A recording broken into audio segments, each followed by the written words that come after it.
چمڑا رنگنے والے ایک شخص کا واقعہ۔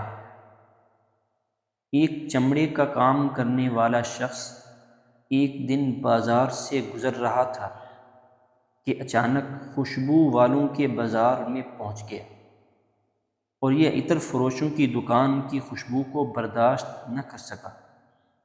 کیونکہ بدبودار ماحول میں رہتے رہتے بدبو ہی اس کی طبیعت ثانیہ بن چکی تھی۔ بس عطر کی خوشبو سے یہ شخص بے ہوش ہو کر سڑک پر گر پڑا۔ مخلوق کا ہجوم اکٹھا ہو گیا،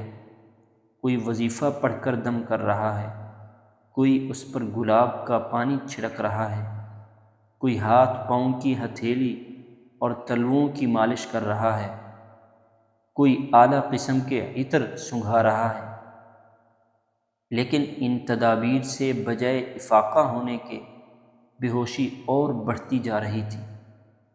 اس کے بھائی کو جب یہ خبر ہوئی تو دوڑ کر آیا اور فوراً خوشبو سونگھ کر سمجھ گیا کہ یہ اسی خوشبو سے بے ہوش ہوا ہے۔ اس نے اعلان کیا کہ خبردار، اس پر نہ تو گلاب کا عطر چھڑکا جائے اور نہ کوئی اور خوشبو قریب لی جائے۔ یہ فوراً وہاں سے غائب ہوا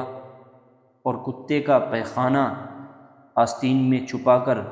ہجوم کو چیرتا ہوا واپس بھائی کے پاس پہنچا اور اس کی ناک کے قریب کیا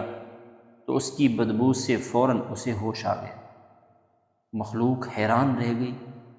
کہ اس کے بھائی نے کون سا قیمتی عطر سنگھا دیا جو یہاں عطاریوں کے پاس بھی نہ مل سکا تھا۔ اس واقعہ سے یہ سبق ملتا ہے کہ جس شخص کو اللہ تعالی اور اس کے رسول صلی اللہ علیہ وسلم کے احکام کی خلاف ورزی کرنے میں لذت حاصل ہوتی ہو، اور اس کے برعکس شریعت کے احکام کی اتباع سے گھبراہٹ پیدا ہوتی ہو، نیک لوگوں کی صحبت اور مجلس میں دل گھبراتا ہو، اس کی روح بھی گناہوں کی بدبو اور گندگیوں سے اس قدر مانوس ہو چکی ہے کہ جس طرح چمڑا رنگنے والے کا دماغ بدبو کے ساتھ مانوس ہو جاتا ہے اور خوشبو سے اس پر بے ہوشی طاری ہوتی ہے۔ لہٰذا ہمیں چاہیے کہ ہم اپنی روح اور نفس کی پاکیزگی کی فکر کریں تاکہ اللہ کے ذکر، قرآن کریم کی تلاوت اور نیکی کی خوشبو کا مزہ پا سکیں۔